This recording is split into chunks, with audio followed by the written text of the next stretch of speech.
écoutez l'Effet Chris Pro, le podcast. Si vous avez des idées plein la tête, mais que le temps ou l'énergie vous manque pour les transformer en contenu concret, si vous sentez que vos projets avancent, mais de façon trop dispersée, et si vous cherchez des repères simples pour organiser votre création sans vous rajouter de charge mentale, alors installez-vous, vous êtes au bon endroit. Moi, c'est Christelle. Entre couture et digital, j'ai construit mon atelier. Un espace où la curiosité devient méthode, où l'intuition se transforme en processus. Ici, je vous ouvre les coulisses de ma création. Mes outils, mes workflows, mes ajustements. Entre Notion, IA, montage vidéo et tissus colorés, chaque épisode est pensé comme un rendez-vous cousu main. Un moment pour vous offrir des clés concrètes, directement utilisables dans vos propres projets. Un moment pour vous montrer comment transformer vos idées en systèmes qui vous ressemblent. Il y a un moment où le problème n'est plus l'inspiration, mais l'énergie. Créer du contenu en soi ne fatigue pas. Ce qui fatigue vraiment, c'est de devoir décider en permanence quoi créer, quand le créer et comment le diffuser. Si vous avez déjà eu l'impression de publier en réaction, de créer dans l'urgence ou d'enchaîner les contenus sans jamais vraiment avoir la sensation de finir, alors cet épisode est fait pour vous. Parce que le cœur du problème n'est pas le manque d'idées, il est ailleurs. La fatigue ne vient pas du fait de ne pas savoir quoi dire.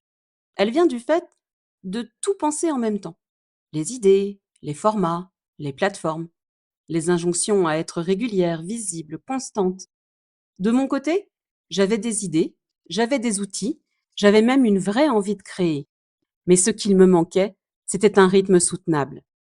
Aujourd'hui, j'ai envie de vous partager la nouvelle organisation que j'ai mise en place pour mes contenus, le cycle A-B. Et c'est exactement là que j'ai envie de revenir un instant, sur ce que ça fait concrètement quand tout s'accumule. Pendant longtemps, mes semaines ressemblaient à un grand empilement. Un podcast à préparer, une newsletter à écrire, un post LinkedIn à publier, des stories à penser et bien sûr le recyclage à prévoir. Sur le papier, tout avançait, mais dans la réalité, je ne respirais jamais vraiment. Il y avait cette impression étrange d'être toujours en mouvement, sans jamais avoir le sentiment d'arriver quelque part. Et puis, cette petite voix sourde mais persistante, je devrais être plus régulière, je devrais mieux m'organiser, je devrais faire mieux que ça. La culpabilité s'installait doucement. Les contenus devenaient morcelés, fragmentés, je touchais à tout, un peu, sans jamais vraiment finir. Et à un moment, une phrase s'est imposée très clairement dans ma tête. Quand tout est important, plus rien ne respire. En couture, personne ne coud 10 vêtements différents en même temps sur la même table. Si on coupe trop de pièces à la fois, si on lance trop de projets en parallèle, on se retrouve avec beaucoup de tissus, mais aucun vêtement terminé. C'est exactement ce que je faisais avec mes contenus. Et puis à force de fonctionner comme ça, il y a un moment où quelque chose s'est posé. Le déclic n'est pas venu d'un nouvel outil, ni d'un template miracle, ni d'un énième conseil entendu sur la régularité. J'ai compris quelque chose de fondamental. Ce n'était pas un problème de discipline, c'était un problème de rythme. Je n'avais pas besoin de faire plus, je n'avais pas besoin d'être plus motivée, j'avais besoin de respirer. À ce moment-là, j'ai arrêté de me demander qu'est-ce que je vais publier cette semaine.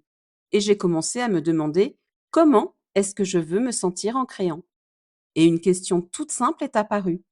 Et si, au lieu de produire chaque semaine, je changeais simplement de focale? C'est là que le mot cycle est arrivé. Pas une to-do de plus, pas une contrainte supplémentaire, un cadre, une alternance, quelque chose qui structure sans épuiser.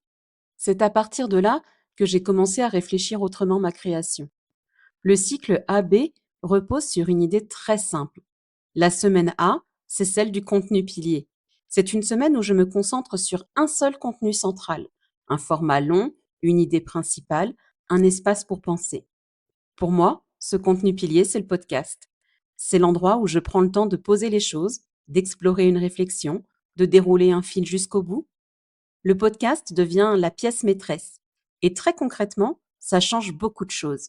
Je ne me disperse plus, je sais pourquoi je crée, je sais ce que je veux dire, le message devient plus clair, plus profond, plus assumé. Et une fois que cette matière est posée, la suite devient presque évidente. La semaine B, c'est celle de l'écho. C'est la semaine où je ne repars pas de zéro. Je ne cherche pas une nouvelle idée, Je ne me dis pas: «Qu'est-ce que je pourrais encore inventer?» Je transforme, je décline, je réinterprète. Même fond, autre angle, autre rythme. La newsletter, par exemple, devient un espace différent, plus posé, plus introspectif parfois. L'objectif n'est plus de produire, mais de faire circuler l'idée. Et là encore, les effets sont très concrets. Moins de charge mentale, une continuité naturelle, une vraie cohérence d'ensemble.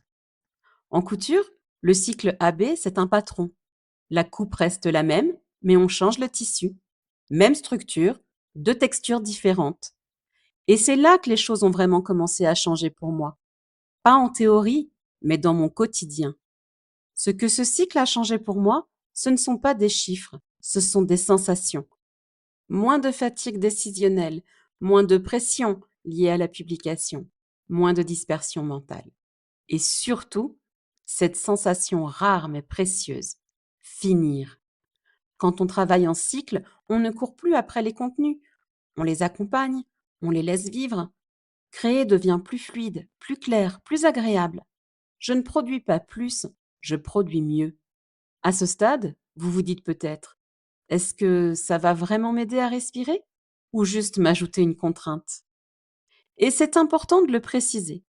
Le cycle AB n'est pas rigide, il n'est pas figé, ce n'est pas une méthode miracle et ce n'est pas une stratégie marketing déguisée. C'est un cadre vivant, comme un vêtement qu'on ajuste au fil du temps. On resserre ici, on desserre là. C'est un cadre, pas une prison. Il s'ajuste, il évolue, il vit avec vous. Alors si ça vous parle un peu, je ne vous invite pas à tout changer d'un coup, ni à suivre une méthode à la lettre, juste à observer. Où est-ce que vous vous épuisez? Où est-ce que vous empilez alors que vous pourriez alterner? Vous pouvez simplement tester sur 2 semaines, observer ce que ça change, ajuster, et vous poser cette question simple. Et si votre contenu avait lui aussi besoin de respirer? Au fond, tout ça m'a amené à une réflexion plus large.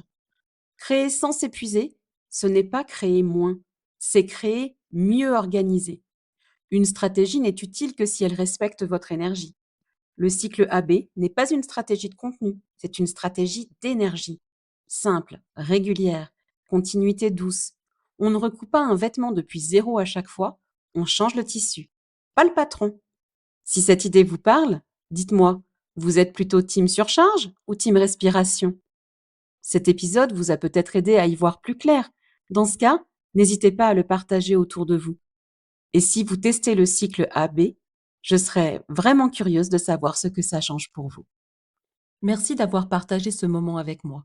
J'espère que vous repartez avec une piste à tester, un processus à ajuster ou simplement un peu plus de clarté pour la suite. C'était l'Effet Chris Pro, le podcast.